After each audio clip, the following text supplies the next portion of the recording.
Hi everyone, it is Kate back after a brief hiatus post Victober.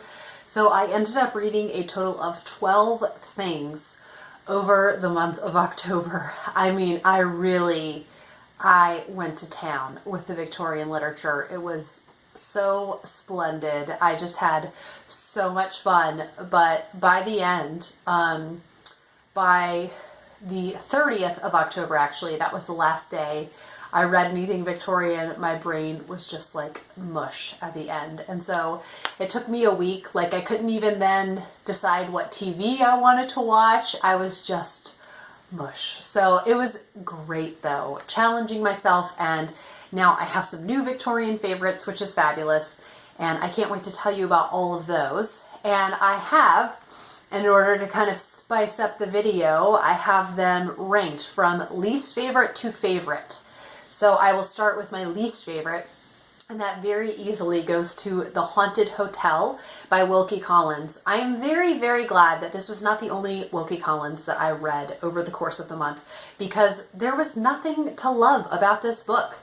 The three main things that I find really compel me about Victorian literature are either A, the memorable characters / character development, the beautiful writing, or the engaging and exciting plot. And it had no characters I liked, no beautiful writing, and I mean the writing wasn't bad, but it just wasn't picturesque like sometimes Wilkie Collins could be.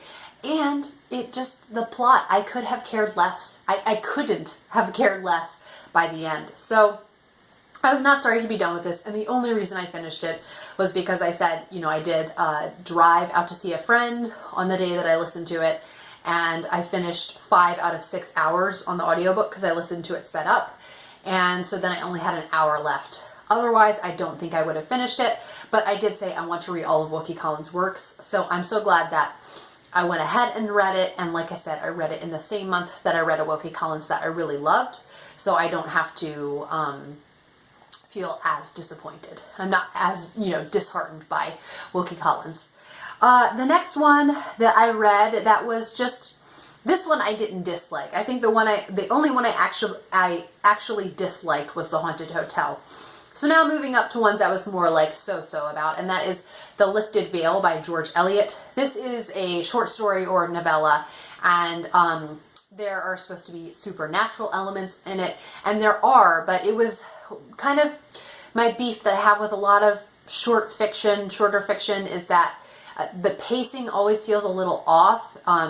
Either it takes a while to get into, or the ending feels too abrupt. And this, I actually really enjoyed more for the first 75%. And then the last part, I was just really, I felt kind of, I didn't know how to handle the ending. It was just very abrupt.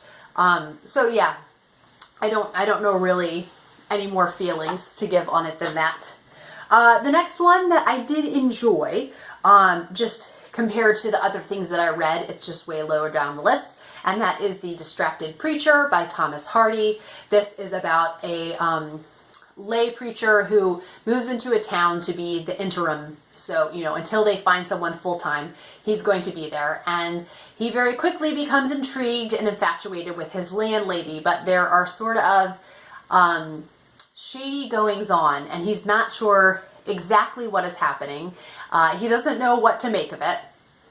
And, secrets soon become revealed. So this was one that, well, basically there's an ending, and then there's a follow-up of several years later, and I really wasn't that thrilled with either of those. So there's not too much I can say without spoiling it. It was definitely enjoyable. It was fun. It was a lot more lighthearted than his other stuff.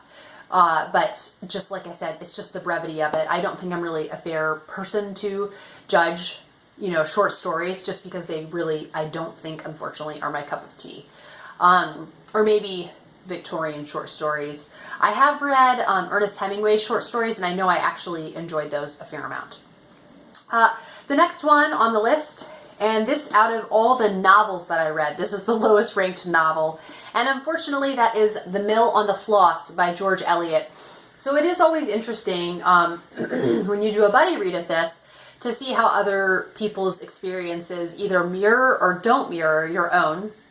So I read this with the host from Victober, along with Marissa from Blatantly Bookish, and I think it's basically going to be Katie and I that have read it. I think Marissa is hoping to eventually finish it, but I think you can tell then from, you know, the amount that I've actually finished it, that the amount that it was enjoyed.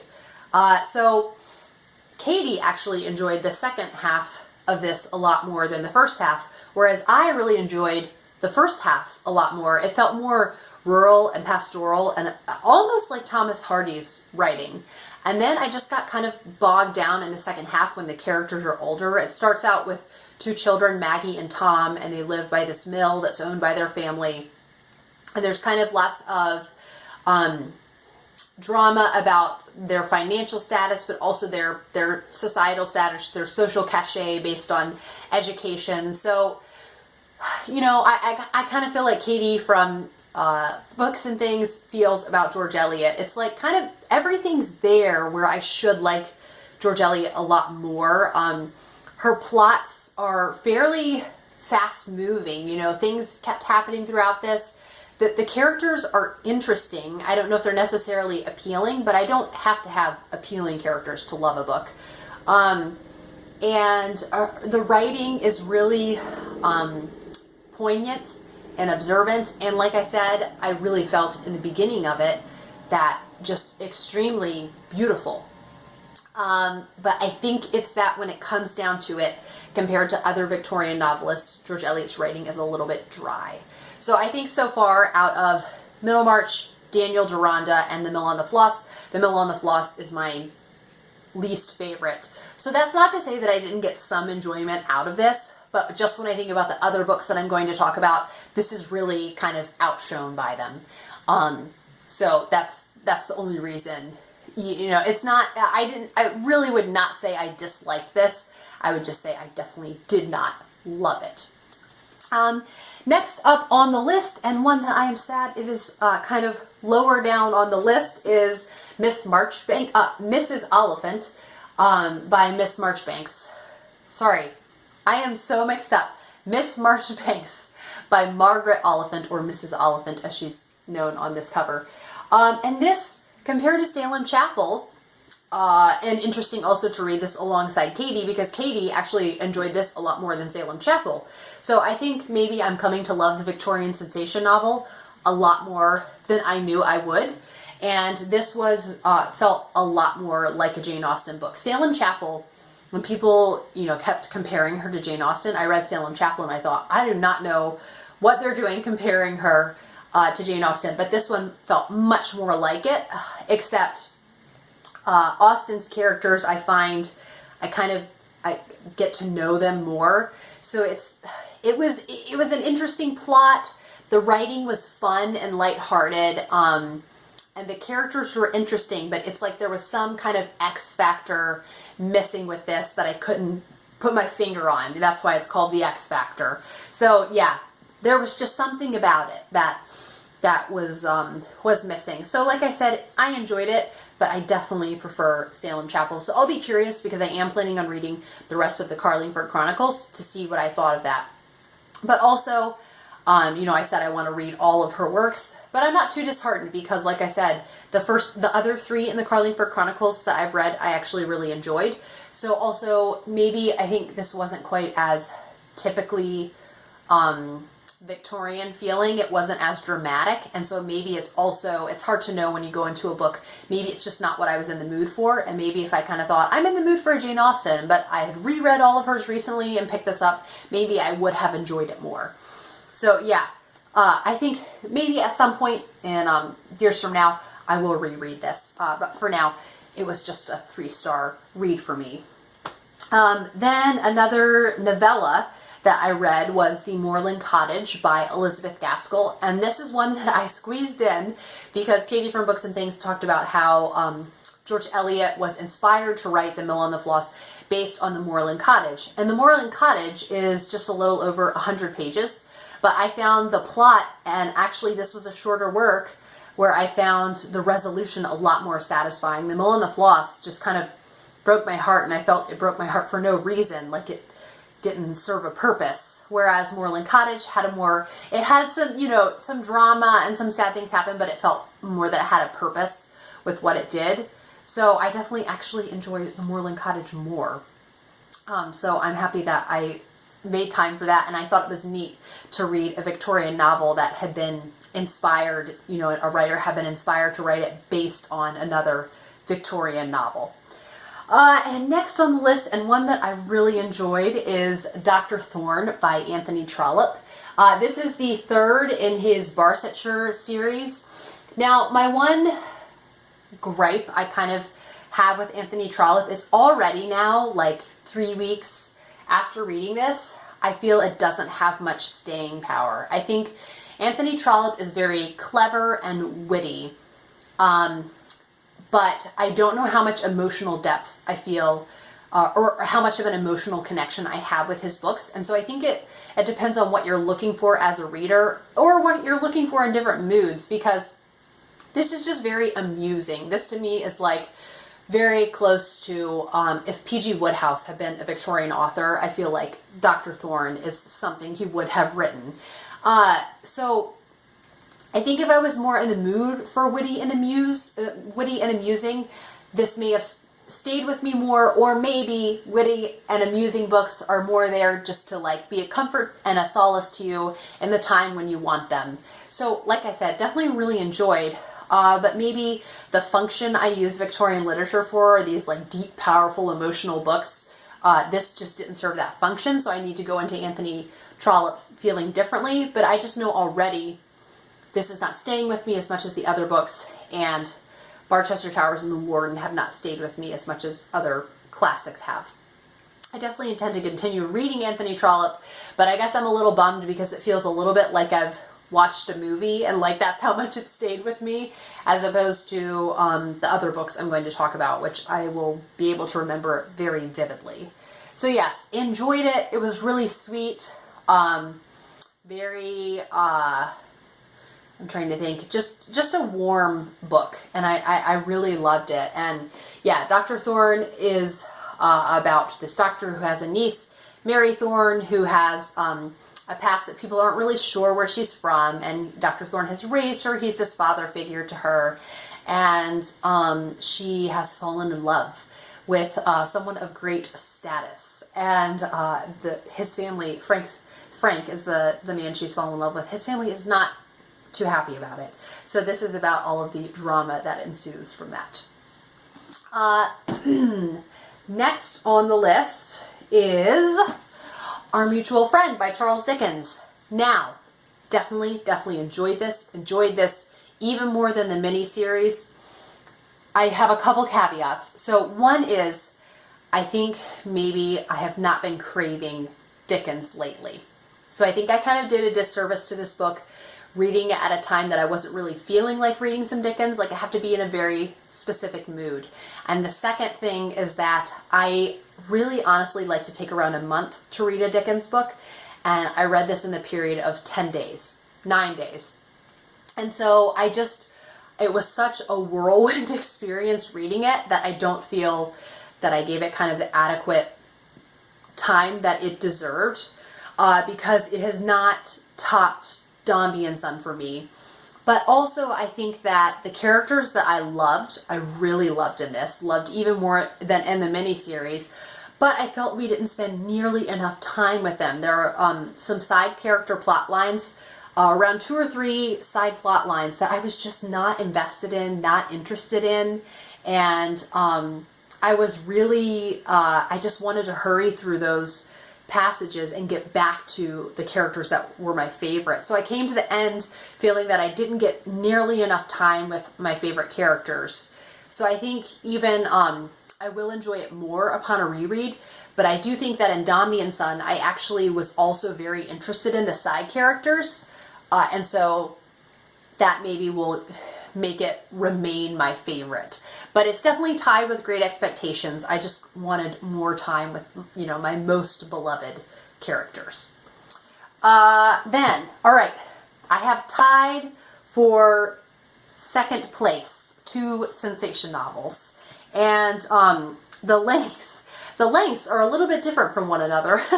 So the first one that was a delight from start to finish is The Woman in White by Wilkie Collins. So this was the other Wilkie Collins that I read this month, and I'm so happy it did not, just reading The Haunted Hotel would have made me think, I don't know if I like Wilkie Collins. So I could not have loved this more. It was just such a compelling read.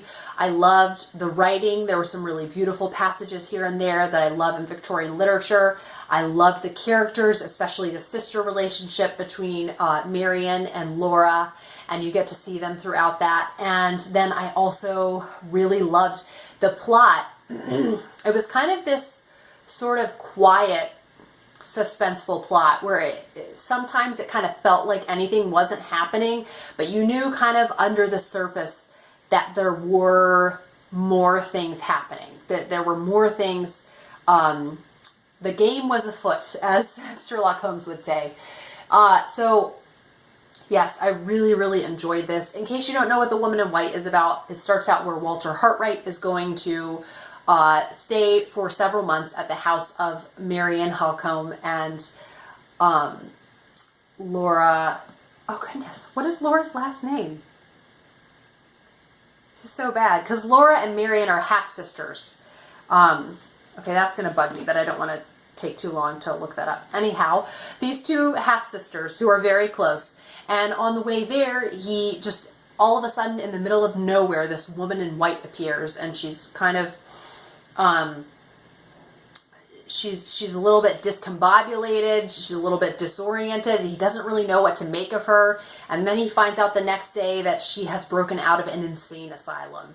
And so then it's kind of how everything sort of intertwines and interacts eventually in the end. So yes, just the unfolding of the plot I just found to be so perfect. The pacing, I loved it. This was one where this was around 600 pages, I think. And yes, 600 pages. And it did not feel like it at all. So yeah, just a delight from start to finish. But then one that I think maybe I enjoyed slightly more, but also, I don't know, they're definitely tied for second, but that is Lady Audley's Secret by Mary Elizabeth Braddon. I have just determined that the Victorian sensation novel is just going to be such a treat to discover as many of them as possible. And this is about the mysterious Lady Audley, who Robert Audley goes to visit his uncle and his new wife, Lady Audley, and she's just this very enchanting, whimsical, sort of ideal Victorian woman. But it seems that things are not all that they seem with Lady Audley. So yes, oh my goodness. I did this as a buddy read with Bree from Bree Hill and Kate from the novel Nomad, and we were just eating it up. It was so much fun. It felt like a soap opera, but had such beautiful passages in there. And this just to me is just such a why I love Victorian literature, with the really interesting characters and the emotional engagement. It still had a satisfying ending to me, but there were some really just beautiful passages about the descriptive of the setting. And also I think I was so kept on my toes with the plot. So yeah, I thoroughly enjoyed this from start to finish. I'm hoping that just because this is her most famous one, that her other books could still be good. Because it would be a shame if I love this one and then not any other of hers. So I'm going to continue with good faith and just, continue reading the works of Mary Elizabeth Braddon and hope that the other ones were as stellar as this one. And I also think for those of you out there who enjoyed Rebecca by Daphne du Maurier, the emotional tension and the way I felt kind of just on the edge of my seat and sort of this ominous feeling about me while I was reading it it's the same way that I felt while I was reading this. So I think Daphne du Maurier fans would actually really enjoy Lady Audley's Secret. And I'll report back, in the other ones that I read, whether they feel similar, except I would argue I enjoyed this more than Rebecca just because the emotional engagement was there. All right, and then tied for first place, they are equal. They really are. I love them, adored them both. you know, these top 4 are all new favorites that I think are in my top 10 Victorian novels ever. And the first is Far from the Madding Crowd by Thomas Hardy. I am happy to say that Bathsheba Everdeen did not ruin this book for me. I still did not like Bathsheba. I didn't like her choices. I thought she was a selfish person, and she was also perplexing to me, and I didn't understand why she made certain choices, and I just don't know how great of a character I think she is. But even despite that, that's how great this book was, that this is tied for my first place, you know, in my Victober reads, and I really didn't love the main protagonist. So yes, Bathsheba Everdeen inherits a farm, which is kind of unusual in that day for a woman to inherit a farm. And it's just about her sort of romantic intrigues and, you know, everything that happens with that. But I have got the Thomas Hardy bug now. His writing is just lush and glorious and so descriptive. And I just found myself underlining so much. So yes, this is absolutely, without a doubt, a new favorite. I cannot wait to read all of Thomas Hardy's works. I know that this is definitely one of his more uplifting ones, so I'm going to be bracing myself. When I'm reading other ones, it's maybe not going to have quite the satisfying ending that this one had. But I will say, I had said in this edition that All Saints Church, All Souls Church, that chapter was missing. But then I got to the appendices after I finished reading it, and it said that this was like the manuscript edition, and so apparently in the first manuscript he sent, the All Souls Church, All Saints Church chapter was not in it, and then it was included later on. This was printed serially, and so it was a chapter that he like tossed in later on. So it was included in the appendices if I wanted to read that chapter. Yes, so all in all, I highly, highly recommend Far from the Madding Crowd, and I'm so glad I read another Thomas Hardy, and I'll be reading more Thomas Hardy very soon. And then lastly, the other one that tied for first place and was such a lovely surprise was A Welsh Witch by Alan Raine. And I would say this is a less tragic Sylvia's Lovers. So, you know, I'm not opposed to a tragic ending, but if I can have kind of all the romantic gothicness of books but have a happy ending, then I'll take that. I would prefer that. So yes, just such a memorable book. It's about Catrin, who lives in this really small seaside Welsh village and is very different from the rest of the community. So she's kind of become the town scapegoat, and they all think that she is a witch. That's just what they've decided. And it's her kind of, it starts out with her friendship with one of the young men in the town. And I'd say in this there are sort of 4 main protagonists, and there's, no, I don't want to give away any more about the plot. So, you know, the 4 main protagonists, and you see kind of how all of their lives intertwine in this time. And yeah, Isabel is the other girl in this. And so something I found really refreshing about this, which Alan Raine is a pen name. Alan Raine was a woman, and it's the pen name for Anne Adeliza Puttycombe.